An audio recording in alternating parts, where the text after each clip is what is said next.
for joining.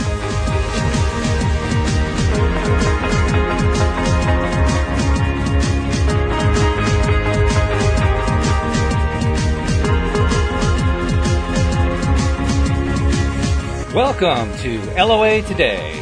Walt Thiessen, Carlos Balasquita, and Alyx King here on this Tuesday, October the 30th, 2018. It is 4 p.m. New York time. That makes it 1 p.m. Los Angeles time and 9 p.m. London time. So that covers all the major time zones. I'm sorry I haven't learned Adelaide times yet, but I will learn that one so I can announce that one too, because we got to give equal credit to the North and South hemispheres. But guys, Carlos, Alyx, how you guys doing? What's happening? I'm great. How is everybody else doing? I'm wonderful. You're wonderful? Yeah, just enjoying this beautiful Tuesday in sunny California. Yeah, sunny California. I mean, it's always beautiful in sunny California. I mean, when is it not beautiful in sunny California, right? Yeah, it rains once every 10 years or so, so it's pretty nice. Yeah. Life in the desert. Absolutely. Yeah. So we are, of course, live streaming today to the Facebook Law of Attraction Changed My Life group. And we hope that people are tuning in and joining us as we record our podcast for the day. We're going to take on a topic that Alyx and Carlos had kind of discussed previously a few days back. And I thought it was a good one when I heard about it. Talking about, kind of telling our own stories about, what we've been doing to create our own careers, what successes we've had, what roadblocks we found along the way, how did we deal with them, and most importantly, how did we tie in the law of attraction to them? I thought that was a good idea. Which one of you guys came up with that? That was a good one. That was Carlos. That was Carlos? Oh, okay. Yeah. Carlos, you are a fountain of ideas. I mean, you just keep coming up with them. If it's a good idea, it was my idea. Oh, okay. If it was, if it's questionable afterwards, then no comment. Have you ever considered a career in politics? No, forget that. Yeah. So, before we get into it, I wanted to make sure I get our promos in. First of all, if you are a subscriber to our podcast, or even if you're not a subscriber, please become one, first of all. And most people know how to do that, but basically you go to your podcast app, or if you're on an iPhone, you can do it through the podcast app or through the iTunes. On an Android, you have to actually install a podcast app if you don't have one. We recommend the Google Podcast app. It's a good one. But the easy way to do it is just go to our homepage, loatoday.net. There are links there that you can click on to basically walk you through the process. So become a subscriber. And for both new and existing subscribers, please post out there on social media. Some of you have been doing it, and it has been helping a lot. But we need more, because we need to get more people aware of how to get their daily dose of happy. In fact, I mentioned being a politician, and obviously that was totally tongue-in-cheek. But it is a topic that, politics is a topic that's bothering a lot of people here in the United States as we're approaching the midterm elections. And one of the things that I keep noticing over and over and over again is how the population as a whole, because they don't understand the importance of getting into that happy zone, they certainly don't understand the importance of the law of attraction for the most part, keep focusing on everything they don't like about the other party. And that's not a healthy thing to do. So that's one reason why I keep saying, please keep posting out there. We need more and more people to find out that there is a place where, first of all, they can feel better just by listening to it. And second of all, get the perspective that, you know what, you don't have to keep focusing on all that negativity. You can actually focus on good stuff. So, yeah, please get the word out there. We appreciate that. Absolutely. Yeah. So, okay. The way you phrased this one, Carlos, is a little bit different from the way I phrased it. I phrased it in terms of creating your career using the law of attraction. You had a more of a broader approach to, taking basic principle of the law of attraction and applying it in a wide range of areas in our lives, but particularly where careers are concerned. So I'm going to kick it off to you first. Tell us more about what your vision was, and then we'll just kind of take it from there. Yeah. So, I guess my idea is very aligned with yours, Walt. The reason I wanted to broaden it a little bit is because I feel that it's pretty difficult to talk about the law of attraction and then to talk about career in a vacuum. You know what I mean? Mm-hmm. Because we do have wives, we have kids, we have friends, we have family, we have responsibilities. So to kind of pigeonhole ourselves and kind of only talk about that, I think a lot of the context is where the learnings come from. Because a lot of people, they talk about, let's say, I want a career in, I want to be a lawyer, right? And so it's how do I get started? Mm-hmm. And it's, well, who's going to be affected? How many, how long am I have to go to school? How much debt am I going to have? And how's that going to affect my family? How's it going to affect my future? And, you know, all those things. So, so very closely aligned with, you know, that same idea, but just, if need be, you know, we can kind of, you know, dive out a little bit. Yeah. But yeah, for me, it really started as far as law of attraction and just being, aware, or actually, it happened for me, being unaware because, again, I think I said this, in, one of the podcasts, but my dad gave me a,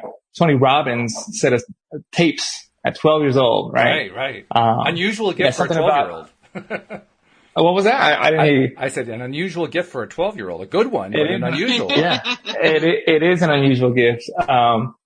But yeah, really, it just talked about taking action and the power of decision, right? And just, you know, cause I think that's where we were talking about this just a few minutes ago, but a lot of people get stuck, right? Because, I want to do this, I want to do that.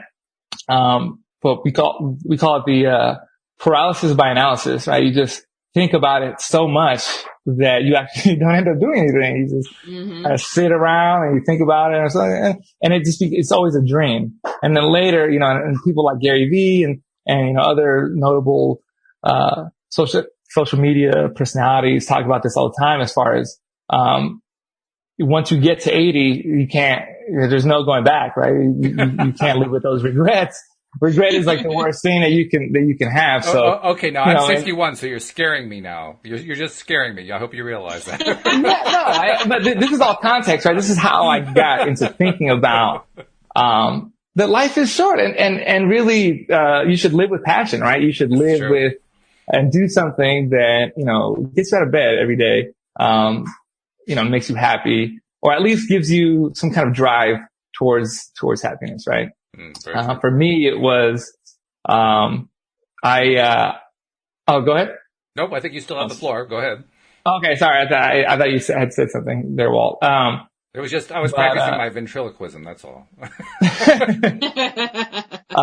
No, but for me, it was, so I was in junior college, and me and school were not clicking well. You know, just, I don't know, my personality. High school, I was a average student. I think 2 point and some change. 2.57. I like the way you said that. That was good. That's neither here nor there, right? That's all water under the bridge now. But I just never had that love for school, right? And so I kind of dabbled, and I was like, oh, you know what? I want to be a police officer. So I went and I was like, I was going through all the process, and here in California, they had this budget cut. So there was no jobs all over California. Oh. So there was this one place in Santa Barbara, and they had 7 openings. And so I went and I applied with, I think it was like 1,700 people. Mm-hmm. And turns out, and I'm going to keep this part of it short, but turns out, I got all the way to the end, to the chief interview, and there was a budget cut. And they said, we can only take 5 now. And the way that we're going to choose is by school. Oh. So 5 of you have degrees and 2 of you do not. So I think, everything else being equal, that, you know, for us is the determining factor. So, and this is something that was, they had found me an apartment, for the academy. They had, everything was done, basically done deal.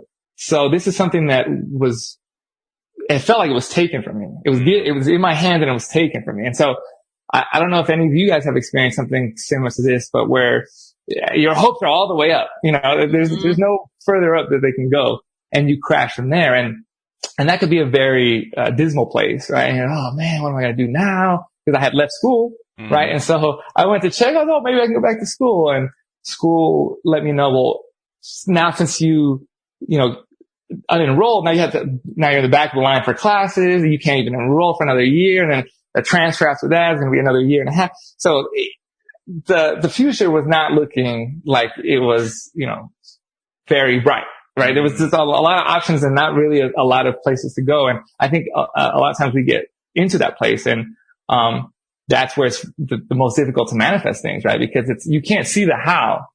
And I think in those times it's important to really think about what it is that you want and very focus on that. The how will reveal itself So, a lot of times we talk about, or I say this, it's like driving a car at night, right? You have your lights on so you can see just what you need, right? You can't see, a mile in front but you can see just what you need to, you can see the line, you can see the light. And I think that life is a lot like that. It's, you kind of have to just drive to the light, right? And then see where you're going to go from there. But yeah, so that was a big disappointment. But again, in taking action and I said, okay, I was told that about the school. So let me figure something out, right? Law of attraction, the universe, right? The law of attraction. I was at the river on a vacation thing with my girlfriend at the time, and her sister was I don't know what her title was. She worked at the college, the local university, and she said, "Hey, Carlos, I've been talking about this with her and her husband." She said, "Hey, Carlos, we didn't meet our enrollment goal this year or this semester. So, you can come in and apply, and maybe they'll take you early." Cause I didn't have the units to make that jump. Good idea. And right. So I was okay. Yep. And again, presented to me. That's not something that I went and had to go find. And I think that's another thing is a lot of times we feel like we gotta, and especially like when you want to take action and you really don't know where to go. Again, thinking about what it is. Sometimes those things are presented to you. Sometimes you'll be in the supermarket and somebody will say, "Hey, did you ever think about this?" And, "Oh, no." And then, years later, something happens. But so this was a similar situation. So I went down there, to fill out the application. And they rejected me. I got a letter in the mail and said no. Said, unfortunately, we cannot, accept this. And I was missing a class is what they told me. I went to the admissions office and I was talking back and forth. Again, something just presented to me. This is how and a lot of times we talk about, how to know, like you're kind of going in the right direction, right? It's like, is this the universe pulling me in this direction or is this just me forcing the issue? And so, what I like to say a lot of times is the friction is gone, right? You kind of, things just start to kind of smoothly happen. And so, again, without any kind of, prompting, I got a call from my, junior college, counselor, and he said, "Oh, I want to talk to you about your grades." And we're okay, cool. So I had gone in and then I told him the situation. He said, "Oh, no. I used to be a counselor at Cal State San Bernardino, and this, let me show you this." And he went to this book and this class counts for this. And so just, like that, I thought, "Oh, okay, perfect." So I emailed the admissions person and kind of going back and forth. Ultimately, I got in, ultimately she said, "You know what? You're a nice kid. So I'm just going to go ahead and push this through." I don't think that that's a valid reason to let somebody into college, but, it worked for me. So. Hey, anything that gets you in is a valid reason is the way I look at it. But. Right. And so just kind of thinking about that situation, that's a great example of something that I really thought was for me. And the universe told me it's not. The universe said, "No, that's not for you." And the universe presented me with what it was for me. And all I had to do was get out of my way, right? Where would your heart lie between the two possibilities? Where was your heart saying you would prefer to do? If take all, you could choose whichever one you wanted. Which way would you have chosen if you had preferred to go that way? Yeah, I think that's a great question. I think at the time, I don't know. I think at the time it was school. I think my head was telling me to do the police academy, and it was logical, right? It's I can be young. Yeah. I can make $85K a year starting. Right. Work at the beach. Like it's all the things that you all the reasons that don't really matter, right? And I think, and that time the universe corrected me and said, "Nope, that's not for you," and kind of threw me that way. And you're lucky, by the way. Yeah. You are. Right after that is no. I mean, and my dad even said, actually, happy birthday, Dad, if you're watching. Nice. He likes to watch the podcast, so it's his birthday today. So make sure I don't forget that. But no, he even told me, said, like a few years later, just things started hitting the fan with police, and that is not a situation that, and I have to say though, there were role models of police that I really looked up to that made me want to kind of do that. A friend of mine, Billy, who I really looked up to and was really like the opposite cop of anybody you'd ever think, just somebody with, great rapport and just was respectful to everybody and just a great person. And so I was like, I want to emulate that. I want to, become, that kind of police officer, but that's neither here nor there. Well, no, actually that's important. I think that's very important because, first of all, I think that most police officers are actually very good people. They don't get credit for that. The ones we hear about are the minority. There's a very small minority that they cause problems. They've got issues of their own. They're the ones who show up in the headlines. It's just, it's not a good thing. But most police officers are actually very good people. And I actually think that the police department should start releasing more dash cam footage of nice things, because I think the only time we see dash cam footage is when somebody's getting shot, and that kind of, if it's 100% of the time that we see a footage that somebody's being shot unjustly, I think that's obviously going to give us a mindset. But that's just my opinion. And the other thing too is, I think a police officer, that truly is a calling. I think it's true for any career, but it's especially true for that career. And the fact that you haven't said anything about how you felt called to it, that's what told me it really wasn't the right career for you. No, it was all logical stuff. I think my dad being an engineer, and I do have a logical mind, and I was really just thinking about, but it just didn't dawn on me till later. And that's all youth, right? That's all maturity, and you talk about those things, and like as you grow, you kind of look back and you're like, oh man, I was making decisions based off of this filter of the things that I thought were important. And that those filters change, or they should change, hopefully, right? Hopefully they're changing. Once you have family, your priorities change and so on. So, but yeah, I got into the university, got great grades. I don't know where that, apparently, apparently when you don't have to do homework and you can just do well on tests and listen, that was kind of my style of learning, right? And so, come graduation, get out of there, and again, not knowing what I want to do, because that's the thing is, and I feel like a lot of people get that, right? It's like, oh, I did this college thing and I'm done. Okay, now what?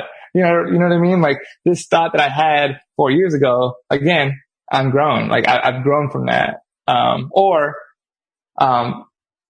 I have the knowledge. Well, how do I apply this to get to where I need to be? Right. And so I started with a friend of mine. We went into, business together as, for title and real estate. And we were, going to different offices and real estate agents and stuff. And again, that's all logical. That was all like, I'm good at selling. I'm good at this. I'm good at that. And then it wasn't in my heart. So I'm big. So I kind of flopped because and I think I get that from my parents. My dad is very analytical and he's an engineer. And my mom is just, she flies by her feeling. Like if it feels good, like that's good for her, and so I'm in the middle. So I'll try something and, oh, this is logical. And then I'm like, no, this is not for me. This is not feeling good. That's good. So it's good. It's a good little combo. Yeah.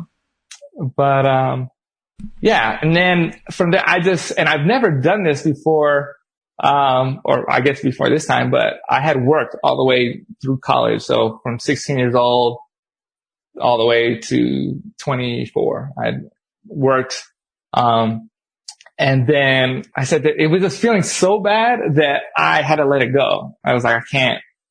And so I let it go. I didn't have a job, which is scary. And I do not recommend that for anybody. I would definitely say get a job, the first job before you lose the next one or you go to the next one.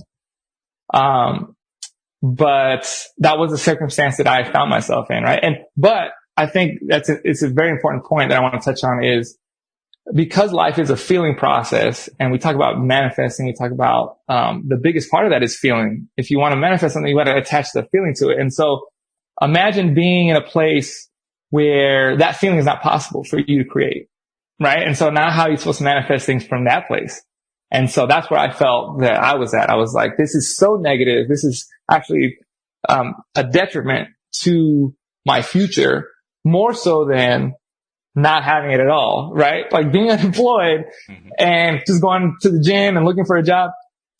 That was making me happier and giving me that better energy, right? That lighter energy in order to manifest things going forward. And I know that to be true because, again, unemployed, I had a calling to go back to my university. So they had a job fair and Amazon was hiring. So, oh man, Amazon, that's a really good job. That's business. That's what I went to school for. That's what I'm passionate about at the time. Mm-hmm. And so I did it and I got there and, really hyped and ready to go, ready to interview. So they said, come ready to interview. I have a tie on, I'm a haircut, and I get there and they didn't show up. I was, I'm ready to interview. So, well, the recruiter, he couldn't make it. He had double schedule with Carloa, but you know what you could do is you can leave your resume on the table here and we'll call you, right? And I'm like, I've heard that before, right? Oh yeah. And this is a job fair, right? This is hundreds of tables that people are saying, oh yeah, just leave your thing on the table. But it sounds more like a job unfair to me. It was completely unfair. Nobody was there that was supposed to be there. Right. Yeah, unemployed fair, more likely. Yeah, right. No, but and so this is my point about the kind of the peripheral giving us those lessons. And for me, it was that can be discouraging, right? Oh, yeah. That can be very discouraging, especially when you're unemployed, especially when you're desperate. You're like, oh man, I need a job. But, again, staying in a positive mindset and thinking affirmatively, like this doesn't mean that they're not going to call me, right? So how did you do that? What was your way of staying in that positive mindset in the face of unemployment? You can't even get the darn interview because the recruiter doesn't show up and all these things going wrong. How do you stay positive? How did you do that? Honestly, faith. Yeah. I think it's easy to, have good energy, be positive and stuff when everything's going right. You're tested really when things are not. And really, I think that, faith and then also just really, how I'm reacting to my circumstances, right? So I think that a lot of times we have a lot of stuff that's out of our control and we focus a lot on those things, right? Mm-hmm. And so instead of that, I was like, well, what's in my control? I don't have a lot, right? I don't have to do the job. At the time, me and my girlfriend had broken up. Didn't have that either. Right? But again, the universe moves things around so that you can have what it is that you're supposed to have, right? And, oh man, I just completely lost my train of thought. Well, I was just asking how you stayed positive. How right. So then I'm focusing on the things I can control. My diet, right? I started eating really healthy, clean, completely clean. Went to the gym every day, make my body feel good, make my mind meditating every day, make my mind, aligned, stretching, breathing, all these things that, when you don't have anything, all those things are completely under your control. Mm-hmm. And also just, what does this mean? So I lost my girlfriend. I quit my job. Why am I in this situation? Because for me, there's always a reason. And I think that a lot of people say, oh, there's a reason for everything, but then they don't really get too deep into that. For me, it's really about, the reason, not necessarily a good reason for you, right? Or what you're thinking about. It's going to be different for every person. Right. But a reason nonetheless, like it might be a lesson. It's like, man, I had to learn how to have nothing so that, I can be successful in the future, or I had to, move all these things because, well, I'll tell you what it was. So I ended up getting, a call up to Amazon, a week later. They said, hey, Carlos, we'd love to have you in for an interview. We're going to set up your flight, which I didn't know was odd at the time. I was like, oh yeah, sure. When I get to Amazon up in San Francisco, they say, I'm talking to the other, applicants and candidates, and they're asking me, how many interviews have you done yet? So far. And I'm like, I haven't done any. Oh, I've had 3 phone interviews. I've had 5 phone interviews. I've had 2 phone interviews. I've been for 3 months, like, and I just dropped a piece of paper off at a table that nobody was standing at. You know what I mean? Like, and and I went to Cal State San Bernardino. Again, these people are from Purdue, from Northwestern. And so if anything, they should have been grilling me more than any of these people. But again, when the universe gives you something that's for you, it is, and so there's not really, too much that you can. The only thing I think you can do is really get in your own way. Okay. And so, so then I had the interview, passed the interview, and no, I'm sorry, let me back up. I had the interview. I met this guy at the interview. He's a very friendly guy, like overly friendly, which I kind of, and I'm friendly, but I kind of was like, let me kind of check this guy out for a second. His name was Terry. He's, oh man, did you want to get dinner? And I'm like, oh, God, yeah, all right, cool. We'll go to Buffalo Wild Wings. We're all going to hang out with some other people that interviewed. And he asked me, hey, if you get the job, you want to be my roommate? And I'm like, I don't even know you, dude. Like, I have no idea who you are. Like, there's just so many things I'm thinking about. But I was like, you know what?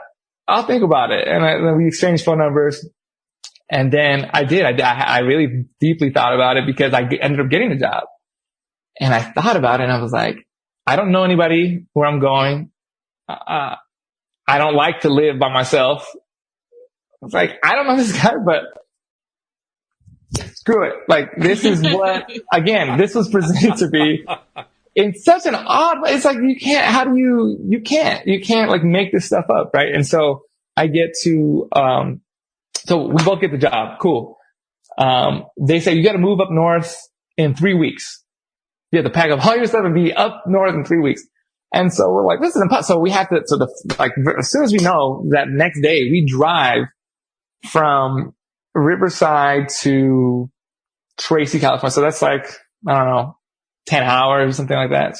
Wow. Down Southern California to Northern California to find an apartment. No apartments available. There was like, maybe like, this is a small town outside of Oakland, right? And there's like nothing. There's one apartment complex. Nobody else is answering the phone. Like nothing. There's this, and the one apartment complex we go to, the guy says, yeah, I'll show it to him. And he shows it to us and he says, oh, but there's a long waiting list. There's about 7 people on the waiting list. And we only have this one unit available. So, maybe I'm saying probably in, probably 4 or 5 months, we'll have something. Oh man. Wow. But we filled out the application anyways, again, not to be deterred. Because, and I think my mom said this because something similar happened to her in her career, but she applied for 1 spot or 2 spots out of 1,000 or something like that. And she was like, and she said that she'll never forget my dad telling her, because she said, oh, they're only going to pick 2 out of 1,000. And he said, who said one of those 2 is not going to be you? And that's kind of the same, thought that you have to have. It's like the odds are this. Mm-hmm. Oh, well, somebody's going to win. Why not me? Mm-hmm. And so on our way back home, that same day, they call us and say, oh, you got the apartment. Wow. I didn't ask why. I don't know how. You don't even have to know how. It's not up to you to know how. It is. Well, and I didn't want to ask the guy either. Like, oh, what happened? None of my business. Well, that sounds like something I would ask, actually. But yeah, maybe 6 people failed a credit check, and that was my, maybe they were going through some, and so, but well, the first one had to drop out, and the next 4 thought that the first one was going to get it, so they quit, and that left room for you. And it could be any of those things, right? And so. But you're right. It doesn't really matter at the end of the day. But yeah, so that's what I'm talking about with no friction. It's almost like there's things that should go wrong that almost miraculously just turn out right. Mm-hmm. And not always, right? It's not always something so drastic, but when you start to see things like that are drastic, that's when you really are like, I start kind of running full speed because that's just a sign of, and it's affirming what I already know to be my future. And then through that, right, you start to, if there's any doubt, it's gone completely, right? You don't want to have doubt to begin with, but even that little inkling, when those things start to happen, that goes away. And that only strengthens your your law of attraction. So, That's true. That's true. Yeah. And I talked about quitting, Amazon, and that was a whole other chapter, but I really wanted to just go over that real kind of section of time, because I feel like that is very telling. Yeah. That's good. No, thanks for sharing that story. That's a really good one. And it has a number of different elements that really illustrate how the law of attraction works and how important it is to stick with what you're feeling. And you did that beautifully. Right. And not only did you stick with what you were feeling, you stayed positive, you used pure faith, because reality was telling you something completely different. And you just, you didn't buy into reality. That was one. No. So I think too, it's when, again, the universe taking things away, until almost you only have faith, right? Like that's what else, right? That's what I'm saying. It's like, it's all connected, and it's very surreal to kind of think about. But when you take a step back and you you tell these stories out loud and you see these things connecting, and I didn't get this, and I really, really wanted this, but it's because, man, I had such a mountain and a triumph up here that it wasn't even in my purview, right? Like you didn't know that was completely far from my sight. And that was only a swing of like a 3-year period, right? And so, just to kind of reiterate that, it's where you are right now. If that's not where you want to be, if you've been struggling through some stuff, whatever, like take a step back and really think about why. What am I learning from this? What am I gaining from this? And through, again, just controlling the things you can control, your health. I think it's all good. Yeah. Good. And just moving forward, you know. Well, good. Thanks for sharing that. That's really good. Yeah, no, absolutely. So I'm going to turn it over to Alyx now. Now that you've had the stage set for you, like you have an example to follow, right? So what's your story? What's the story you want to share? Well, my story was eerily similar to Carlos's, because I also grown. Oh, we got a bit of a freeze. Alyx? Hello, Alyx. Well, this is disappointing. Can you hear me? Ah, there you are. There we go. We thought we lost you. Oh, no. No, I've been here the whole time. We're just going to have to let your ISP know. That's all. All right, take two. Take two. Okay, there we go. Action. Okay, so like I was saying, I also wanted to be a cop, so I went through the whole process, and it was easier for me because they were looking for minority females. Oh, okay. So, I got to stop you right there. We have two people who have pursued careers as stand-up comedians who also both wanted to be cops on the same show. Yes. Street magic. Okay, I'm sorry. I didn't mean to interrupt your story. Go ahead. But I just want to bring that point to because that's kind of the middle of my story. That's it. I have to go back to the beginning where in high school, I was also an average student, but I wasn't getting the attention that I needed in school. I wasn't getting the full education that I should have because like I had said on the other podcasts, is I have Asperger's, but it wasn't diagnosed back then, so they didn't know how to teach me. So I ended up dropping out of school twice, actually. And coming back, I went into this program that they had at my school called the Dropout Prevention Program, where they put you in a smaller classroom and everything's concentrated. It's basically 3 rooms, and it's like a little schoolhouse in the basement of the school. So everything's concentrated. You have your own psychiatrist, you have your own secretary, you have your own school down there. So it was cool. And then I said to my parents, I said, listen, at this rate, graduating is not going to be, I'm not going to graduate with my friends. So what I want to do is, my parents were all for me doing whatever I want to do as long as I had a backup plan.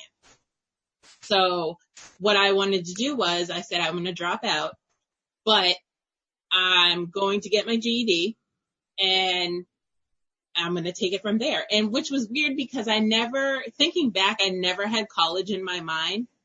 And just wasn't a thought. I just never thought that I wanted to go to school or where I wanted to go to school. I never applied to any schools. So going back, I dropped out of school, and the teacher at the GED program told me that I had to take all these classes and stuff to get my GED. And I was like, no, you don't understand. I just left the school like 20 minutes ago. I don't need these classes. I know everything. So I made a deal with the teacher. I said, listen, how about I take the test? If I don't pass it, then I'll come back and I'll pay for these classes that you want me to take. So I took the test, I passed it, and I got my GED. So driving back from the GED class at one night, I passed by a hair school. And this is how things work for me. I notice things out in my peripheral, and then they come to fruition like later on. Oh, so nice. I didn't notice that I noticed the hair school, but I was like, oh, there's a hair school there. That's kind of cool. And kept driving. 2 weeks later, I get my letter in the mail saying that I get my GED, and I'm like, all right, so what do I want to do with it? And I was like, you know what? I want to go to hair school. So went, signed up, everything worked out. Graduated early. I graduated in like 8 months or something like that, which is unheard of because it's like a 10-month program, but I went day and night. So it was, oh, wow. Yeah. So I finished early. Graduated as a color specialist. So as you can see. Yeah. It was one of the first things I saw, actually. Yeah. I like it that way. I'm sure you do. Yeah. I also used to work at a hair salon, just so you know that as well. I was a salon coordinator at an Aveda salon. No way! I worked at an Aveda. So, come on. But yeah, just to continue the parallels. Is this like a conspiracy between the two of you just to mess with my head? Is that what you're doing here? I mean, come on.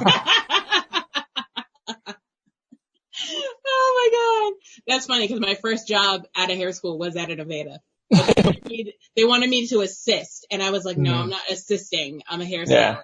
Like, I just knew everything. I was just, I don't know, I was bigger than everyone. So I was like, no, I don't need to assist. I want a chair, and I want my clients, and that's what I'm going to do. So I found a salon that gave me a chair, and they were like, okay, do your own thing. So I did my own thing for like 10 years. No, 8 years. And then that's when I decided to sign up for the police officer program and passed that test and did everything. And then something happened with my license. Wait, so curious, going back. Go ahead. Walt asked me about mine, so now I'm curious about yours. So what was your kind of motivation for, because you had been doing hair for 8 years, so that sounds like you had a pretty good momentum doing. So yeah. That, again, I think that people are interested in this part of it is like, what changed in your mind or heart, or what is it that made you kind of do that flip flop or that, that pivot? My aunt, who was a police officer in Boston, she had passed away. So that's kind of what gave me the jump. Well, it was before she passed away. She was dying of cancer. So I was like, I want to apply. And I talked to her about it because this was a dream from when I was a kid. So I was like, let me talk to her about it. And she brought me through the process and everything else. And then unfortunately she passed away before I got the call that I passed the test and everything else. But, I still wanted to go for it, but it obviously wasn't for me. So it was taken away from me. I was going to say, what was obvious about it, but okay, I think you just answered that. Well, what happened was there was something going on with my license. I had let a cousin of my cousin put his car in insurance in my name. And then he did some finagling, and it ended up that I couldn't renew my license in the coming next year. Oh. So to be a police officer and to be in the academy, you have to have a valid driver's license. And I was like, but yeah, I'll be able to, once I go to the academy, I'll have the money to pay for whatever he did to figure out, you know what I mean? And I was like, I have a plan. Just let me do my plan. And they're like, no. And within the next year, if you can't renew your license, it's not going to work. So that wasn't for me. So I went back to doing hair. And then that's when the comedy thing came in. It was random as heck, but it was always a part of me also, because my friends were always telling me, oh my God, you're so funny. You should be a stand-up comic. And I'm like, yeah, okay, whatever. So one day, my mother took me to a comedy show of a friend of hers, and she I want to say promoted comedy shows, but she did her own shows where she had 4 or 5 comics come on. Yeah, she produced her own. Yeah, she produced her own shows. So we went to the show, and after the show, I walked up to her and I said, you know what? I would like to try this. And she said, are you sure? And I said, and I talked to her for a little while, and she was laughing, and she was like, you know what? I think you can do this. Yeah. So that's my story. That's how it just snowballed. How long ago was that? 10 years ago. Oh, wow. Yeah. And so she produced the show, and you went, how old were you when, if you don't mind me asking, oops, I don't think you're supposed to ask that. But at the time, if you don't mind, or what, where were you at in life when you made that choice? And you're basically, like, we're going to out you in the middle of a Facebook stream. I was living life. I was at the clubs all the time. I was working at a club overnight, as a shot girl. So I was just anything I could do, I was doing it. So I was at the hair salon, I was doing comedy, I was a shot girl, and yeah, so I was, let me see, I think I was 22, 23 at the time. Nice. Yeah. That's awesome. Yeah. So I always think about that. It's like, man, I wish I would have gotten into this a little earlier, but, it doesn't matter. No, I know. I think that I get caught up like, man, I went to college and maybe I didn't really need to, but but then I think about there's a lot of stuff that I learned in college that, I definitely use, today. So, it's all good. It's all happens as if, or as it should, Yeah. Yeah. Well, Mark Evans, who does the Sunday evening podcast with me and Anne Marie McEwen, started as a comedian really late. I think he's in his early 50s. And he's been doing it for 10 years. So he started later than either one of you guys. Yeah. And he was not a natural comic either. So he had to actually learn that, so it was not something that came easily to him, but he loves it and he's very good at it. He's quite a funny guy now. Well, it is hard to do. Even if you're a natural at it, it's still hard. Yeah. Cause you have to unlearn stuff before you learn stuff. Right. It's like a job, right? Oh, well, that's not exactly how we do it here, so it's like, exactly. Yeah. Mm-hmm. But, very cool. What about you, Walt? I know we've talked about your story. Well, I follow the path of what not to do if you're a law of attraction expert. Which I was not at the time. That might be just as valuable. You know what I mean? Yeah, I didn't learn about the law of attraction. Like, oh my God, talk about learning late. Right now. Yeah, right. Well, that's what's going on. This is a work in progress, actually. Abort mission. Yeah, well, actually, I did that too, actually, now that I think about it. I aborted my mission. But, no, I didn't even learn about the law of attraction until I was past 50. So, most of my life, I was flying blind.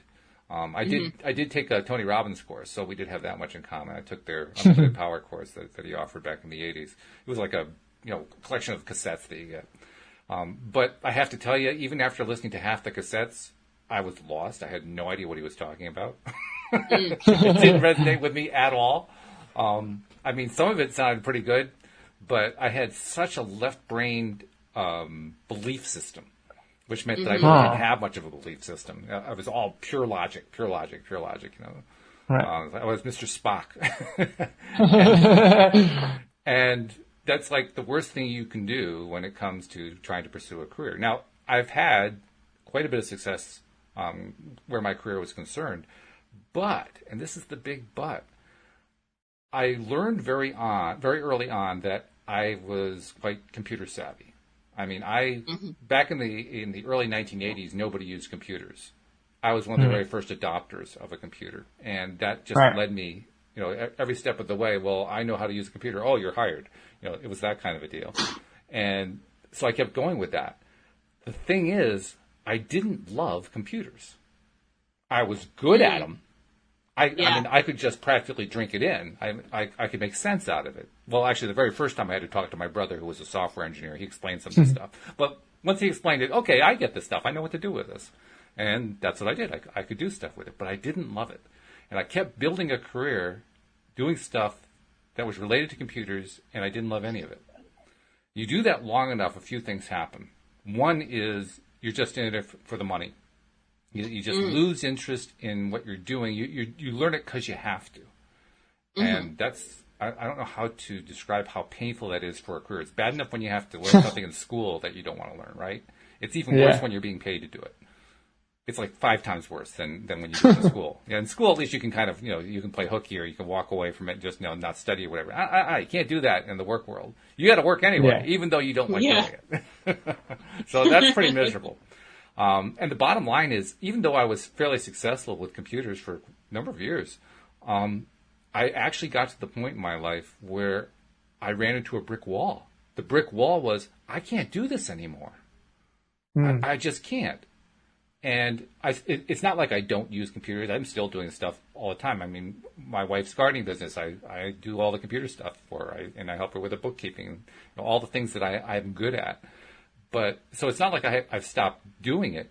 But as soon as I got to the point where I just couldn't make it my career anymore, that's the wall I ran into. I just couldn't keep doing that. And I didn't know what I wanted to do. All I did know was that I had just discovered the law of attraction. So that was in my 50s. I was like 50, 51 when I first discovered the law of attraction. 50, actually. I was 50 the year I saw The Secret for the first time. So you can imagine, I graduated from school when I was 22 to 50. Do the math. That's 28 years of doing what I didn't love. That's a long time to do what you don't love. And you do it that long. When you run into that wall, you say, well, God, my work life is almost over. What the hell am I supposed to do? It took me a few years to figure it out. It took quite a bit of studying of law of attraction teachers. But there was one thing that did resonate early on, and that was follow your passion. Follow what you love. And I had been trying for years to figure out what it was that I loved, but I always did it the wrong way. I did it trying to figure out, what can I do that I love that I can make money at? Right. Okay. Talk about that a little bit, Walt. I'm here to tell you that is absolutely the wrong approach. Because you are limiting horizons in ways that you can't even begin to fathom just by doing that. Because the only way you can answer that question is if you can identify a way to make money doing it. If you can't identify it, you eliminate it. Right. So it's completely dependent upon your knowledge of what you can make money doing. That limits yourself in ways that you don't even begin to understand while you're doing it. Yeah. No, I think we talked about, me and Walt talked about this, I think it was on another podcast, but it was about, Dwayne "The Rock" Johnson, right? The wrestler. Right? Yeah, we talked about, think about that guy. I think that's a very, great example. It's like, if he was looking for money, he's not going to join the WWE wrestling, he's going to start, but he made that into what he ultimately made it into, which is a amazing acting career. The money showed up because he was, and I've heard him talk about it. He just was like, I want to do this. And then he was just that's what he wanted to do. He's very pointed about it. But yeah, it's not like he was like, oh, I can't make $1 million in this, so I'm not going to do that, But and I've been there. I know exactly how that feels. Now, what did happen was about 6 years ago, I started doing this podcast. And I've told this story a number of times on the podcast, so our long-term subscribers know this story really well. But basically, much to my surprise, I found I actually enjoyed doing the podcast. Even though there's no money in it yet, it was just, I don't know how long I can keep doing it. But I just kept loving it. Every single podcast, every single episode, it felt so good afterward. And I never really experienced that before. So even though for 6 years now I've been doing it unpaid, I keep doing it which means one of two things. Either I'm just completely insane. That's a possibility. Or the other possibility is I really do believe that it's going to turn into a paying career. And hopefully sooner rather than later, because the bills do pile up after a while. But but that also becomes an interesting challenge. I need to take a step back. One of the things that I helped to do a number of years ago, actually it was the same year that the attacks of 9/11 happened. I started getting involved in creating a school, and I won't go into the details of it. I've gone into it in the past. It's called the Sudbury Model School for kids. And the school was one where the kids actually control their entire workday. So they get to decide everything they're doing all day long while they're at school, which of course is very radical, very unusual. Yeah, I like that. It's a great That's concept. how my program was. Was it? Yeah, that's exactly how it was structured. Yeah. Yeah. And, well, then you know how powerful that is because you get to play, you get to try things, you get to experiment with things. And that's the point I wanted to raise. Most people coming out of high school, if you went to any given high school graduation class on graduation day and did a survey to ask them what they were going to do, about probably, depending on the school, somewhere between a third to 2/3 were going to go to college. About half of them knew what their major was going to be. The other half didn't. There was a small segment that was just going to go right out into the work world. They knew what they were going to do, and the rest had no idea. And that's because they went through a traditional school system where they had no opportunity to actually experiment and try what they like. Okay? Yeah. So that's a really important component. But even though most of us go through that kind of school system, it doesn't mean we can't engage in the same behavior. We're a little bit more limited. I mean, you had the direct opportunity. You could actually be in a place where day in, day out, you could do exactly what you wanted to do. But even if you have to be, working a job while you're figuring this stuff out, you can still pursue. I'm going to try this. I'm going to try this. I'm going to try this. I'm going to try this. And the ideal thing is to try quickly. To try, nope, I don't like it. Try, nope, I don't like it. And just keep moving through stuff until you find the thing that you really love. Because if you can do that, if you can do it relatively early, find what really creates your passion, you are basically putting yourself right dead smack in the middle of the vortex. You're right in the middle of that place where the law of attraction is going to deliver the best stuff to you because you got yourself there sooner. So I mean, that's what my main point is. You got to find the passion first, and if you do, the law of attraction creates things for you. That's a great point. Well, I think somebody told me fail early and often. Yes. Yeah. Fail early and often. So, like to your point, just try it, and I think that that brings up a lot of good points because. And I think when you think about careers like this, like let's say a professional podcaster, a musician, a stand-up comedian, I have a theory, right? And it goes like this. It's a lot of people try these things and then, but again, for the wrong reasons, right? And so those people fall off a year in, right? And then again, nobody's making money, but those people fall off a year in. And then the people that are good at it, but don't like it, don't love it, they stay a little longer. Right? Right, because they have to. But ultimately the people that I feel that are the most successful people in their field or in their passion are people who completely, they have that love, that passion, because that's the only reason that you would stick around for 10 years and not get paid, right? Or you think about, and that happens a lot in stand up, if you think about anybody that you think, oh man, that guy is really lucky, in stand up, not the case, right? Joe Rogan, you think who else has, specials out right now? Joey Diaz, all these guys talk about years, 10, 15 years of just making nothing. And just people like, are you crazy? Like, why are you doing this for no money? That doesn't make any logical sense. And to your point, it doesn't. If you're living in logic, yes, they are crazy. They're crazy for doing what they're doing. And that's the kind of crazy you want to have. It's a good kind of crazy. Yeah. Right. Yeah. But I think, so my point is, there's a turning point to where all of that effort, you meet that 10,000 hour rule, right? It's like you got to the 10,000 hours, but that's because of your passion for whatever it is that was. And so it's my theory is that it's can't think of the words right now. It's I don't know where you're going. So self-fulfilling prophecy, okay. Right? Yes. You will achieve. It's not an if. Yeah, that's true. Yeah. It's a you will, and it's also,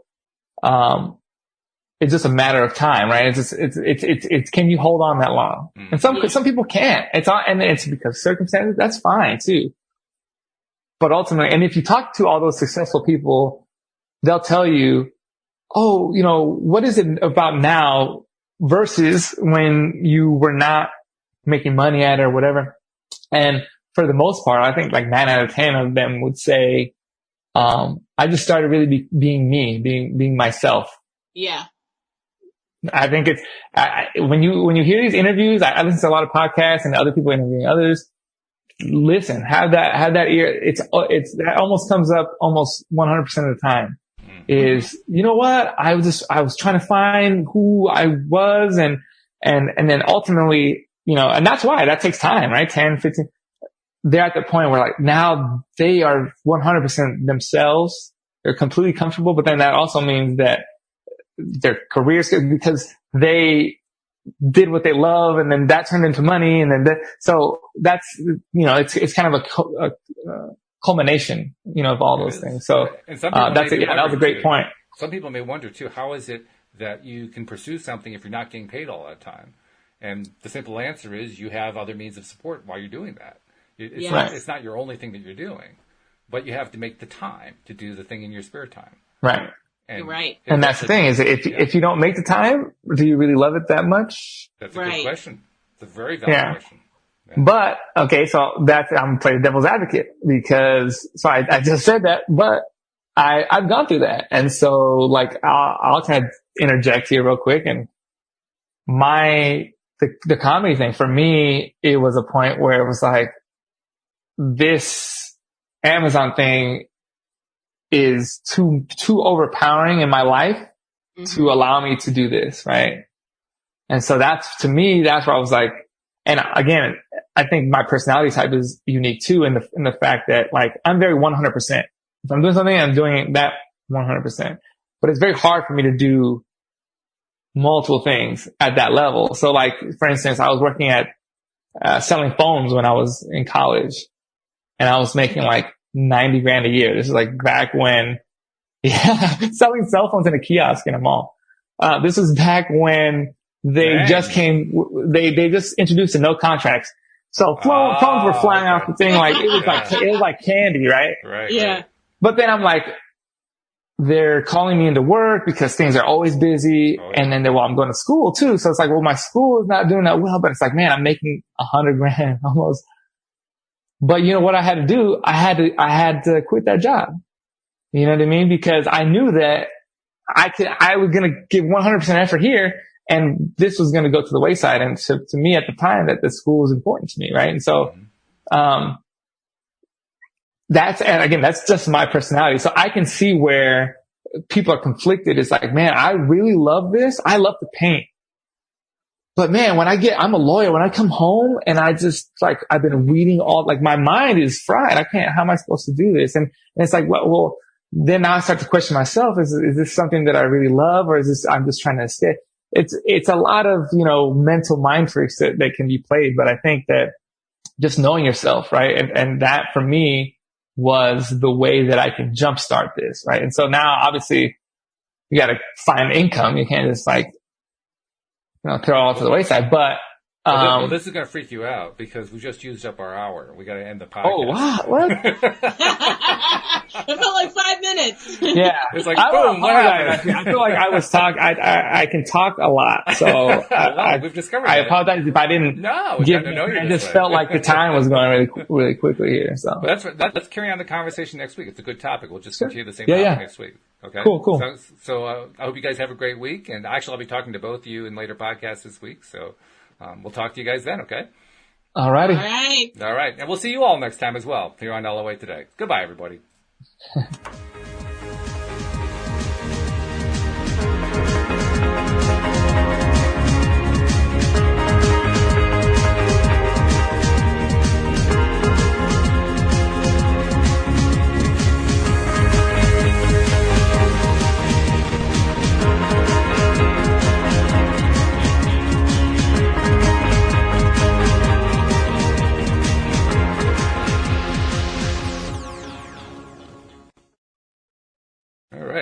stuff.